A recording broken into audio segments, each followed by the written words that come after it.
말씀과 함께하는 따뜻한 오늘 큐티온. 암몬 사람 나하스가 올라와서 길르앗 야베스에 맞서 진침해 야베스 모든 사람들이 나하스에게 이르되 우리와 언약하자. 그리하면 우리가 너를 섬기리라. 암몬 사람 나하스가 그들에게 이르되 내가 너희 오른 눈을 다 빼야 너희와 언약하리라. 내가 온 이스라엘을 이같이 모욕하리라. 야베스 장로들이 그에게 이르되 우리에게 이랫동안 말미를 주어 우리가 이스라엘 온 지역에 전령들을 보내게 하라. 만일 우리를 구원할 자가 없으면 내게 나아가리라. 이에 전령들이 사울이 사는 기브아에 이르러 이 말을 백성에게 전하매 모든 백성이 소리를 높여 울더니 마침 사울이 밭에서 소를 몰고 오다가 이르되 백성이 무슨 일로 우느냐? 그들이 야베스 사람의 말을 전하니라. 사울이 이 말을 들을 때 하나님의 영에게 크게 감동되매 그의 노가 크게 일어나 한결이의 소를 잡아 각을 뜨고 전령들의 손으로 그것을 이스라엘 모든 지역에 두루 보내어 이르되 누구든지 나와서 사울과 사무엘을 따르지 아니하면 그의 소들도 이와 같이 하리라 하였더니 여호와의 두려움이 백성에게 임하매 그들이 한 사람같이 나온지라. 사울이 베색에서 그들의 수를 세어보니 이스라엘 자손이 30만 명이요 유다 사람이 3만 명이더라. 무리가 와 있는 전령들에게 이르되 너희는 길르앗 야베스 사람에게 이같이 이르기를 내일 해가 더울 때에 너희가 구원을 받으리라 하라. 전령들이 돌아가서 야베스 사람들에게 전하매 그들이 기뻐하니라. 야베스 사람들이 이에 이르되 우리가 내일 너희에게 나아가리니 너희 생각에 좋을 대로 우리에게 다 행하라. 이튿날 사울이 백성을 3대로 나누고 새벽에 적진 한가운데로 들어가서 날이 더울 때까지 암몬 사람들을 치매 남은 자가 다 흩어져서 둘도 함께 한 자가 없었더라. 백성이 사무엘에게 이르되 사울이 어찌 우리를 다스리겠느냐 한 자가 누구니까 그들을 끌어내소서. 우리가 죽이겠나이다. 사울이 이르되 이날에는 사람을 죽이지 못하리니 여호와께서 오늘 이스라엘 중에 구원을 베푸셨음이니라. 사무엘이 백성에게 이르되 오라, 우리가 길갈로 가서 나라를 새롭게 하자. 모든 백성이 길갈로 가서 거기서 여호와 앞에서 사울을 왕으로 삼고 길갈에서 여호와 앞에 화목제를 드리고 사울과 이스라엘 모든 사람이 거기서 크게 기뻐하니라. 말씀과 함께하는 따뜻한 오늘 큐티온. 오늘의 큐티온을 기도함으로 시작합니다. 기도하겠습니다. 사랑해 주님, 오늘도 말씀 앞에 서게 해주시니 감사드립니다. 저희가 주님의 말씀을 마음에 품고 하루를 살아갈 때 세상의 그 어떤 것으로도 채울 수 없는 기쁨과 은혜를 누릴 수 있도록 주님 저희 가운데 함께하여 주시고 능력을 더하여 주시옵소서. 이 모든 말씀 예수 그리스도의 이름으로 기도드립니다. 아멘. 오늘 우리가 계속 묵상하게 될 사무엘상 11장의 본문은 계속해서 사울의 이야기에 집중합니다. 사울은 기름 부음을 받고 또 이스라엘 백성들 가운데에서 왕으로서의 공표를 받았습니다. 오늘 이야기는 그 이후에 벌어지는 큰 사건, 일촉즉발의 순간을 묘사하고 있습니다. 암몬 민족이 이스라엘의 길르앗 야베스 지역을 위협하는데요. 암몬은 길르앗 야베스뿐만 아니라 이스라엘을 모욕하면서 마치 당장이라도 집어삼킬 수도 있을 만한 자신감을 보이고 있었습니다. 그러한 암몬 족속을 사울은 많은 군사들을 이끌고 물리치게 됩니다. 이로 인해 비로소 사울은 진정한 왕으로 인정받게 됩니다. 이것을 사울 입장에서 다시 생각해보면 암몬과의 싸움 이전까지 사울은 왕으로 인정받지 못하고 있었다는 말이 됩니다.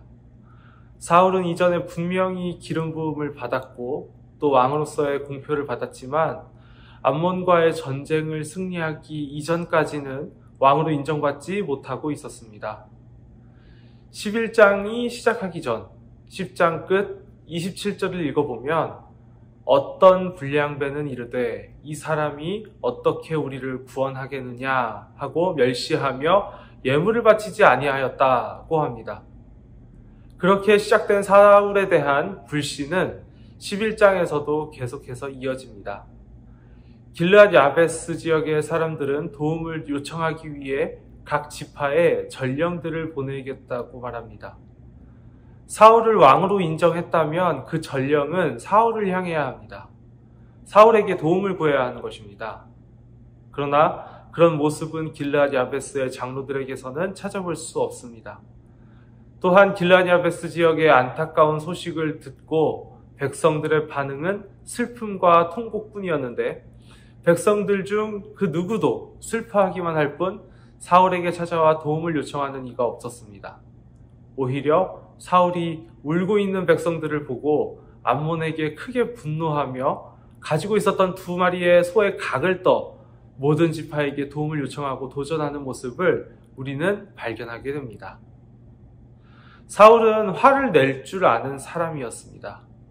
게다가 일회의 시간, 약 7일 동안의 그 시간 동안 모든 지파를 모으고 암몬을 향해 전투 준비를 하는 그의 모습을 상상하고 있으면 그의 분노가 얼마나 불같았는지 느껴지는 대목입니다. 저는 이러한 사울의 분노를 보면서 분노에 대한 묵상을 하게 되었습니다. 저는 먼저 이 분노가 무엇일까 생각해 보게 되었습니다. 그리고 스스로 어떤 분노를 하고 있는지 다시 생각해 보게 되었습니다. 분노는 감정임과 동시에 에너지입니다. 그렇기에 저는 생각을 이어나가 어떤 것에 나의 마음이 요동치는지, 나의 감정이 끌어오르고 또 어떤 것에 에너지를 쏟게 되는지 생각해 보게 되었습니다.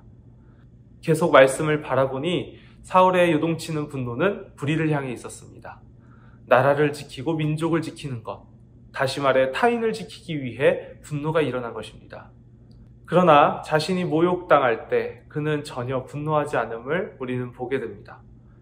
10장 27절 말미를 보면 불량배가 자신을 업신여겼음에도 불구하고 사울은 잠잠했다고 기록되어져 있는 것을 볼 수 있습니다.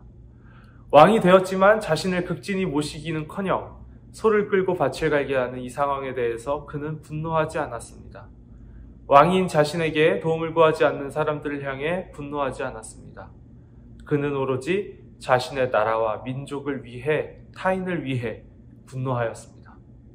그리고 그곳에 자신의 힘을, 에너지를 쏟았습니다. 암몬과의 전쟁에서 승리 후 사람들의 태도는 180도 바뀌게 되었습니다. 일전에 불량배가 업신여겼을 당시에는 가만히 있었던 사람들이 이제는 나서서 그렇게 사울왕을 무시했던 사람을 색출해내서 제거하자고 제안하기까지 합니다. 그러나 사울은 자신의 힘을 남용하지 않습니다. 상황에 휘둘리지 않습니다. 그는 온화합니다. 분노를 숨긴 것이 아니라 분노하지 않았기 때문에 여론이 180도 달라졌다 하더라도 그 여론에 힘입어 자신을 반대한 사람을 색출하거나 제거하지 않았습니다. 하나님이 오늘 말씀을 통해 주시는 묵상의 지점은 바로 여기에 있다고 생각합니다. 나는 무엇에 분노하는가? 나는 무엇에 열심을 내는가? 나는 무엇에 에너지를 쏟고 있는가입니다. 나의 열심이, 에너지가 나 자신을 위하고 있는지, 타인을 위하고 있는지 보게 됩니다. 또한 나에게 주어진 시간 속에서 오늘 나는 어떤 열심을 내야 하는가?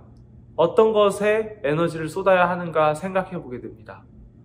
하나님께서는 적어도 그 모든 열심과 에너지를 나에게만 쏟아내기를 바라시는 것 같아 보이지는 않습니다. 우리의 열심과 에너지는 어디를 향하고 있나요? 오늘의 묵상을 매듭 지으면서 큐티온 가족 여러분께 묵상 질문을 드립니다.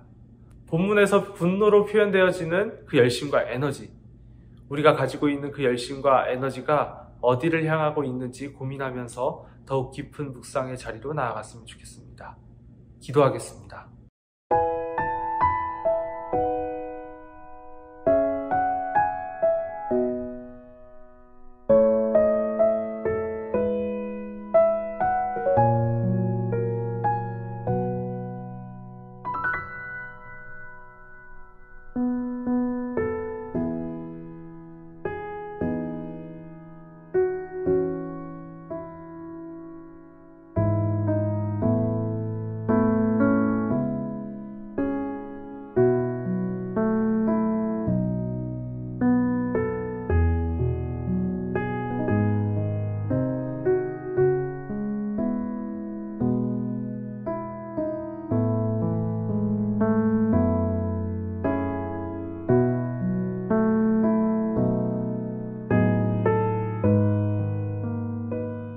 사랑해 주님, 감사합니다. 오늘도 주님의 말씀 앞에 서게 해주시니 정말 감사드립니다. 오늘 주님께서 허락하신 말씀을 통해 나의 열정과 에너지가 어디를 향하고 있는지 묵상하게 됩니다. 저희가 가진 그 마음과 열정과 열심 그리고 에너지가 주님이 기뻐 받으시는 그곳으로 향할 수 있도록 저희의 모든 것을 주장하여 주시옵소서. 이 모든 말씀 예수 그리스도 이름으로 기도드립니다. 아멘.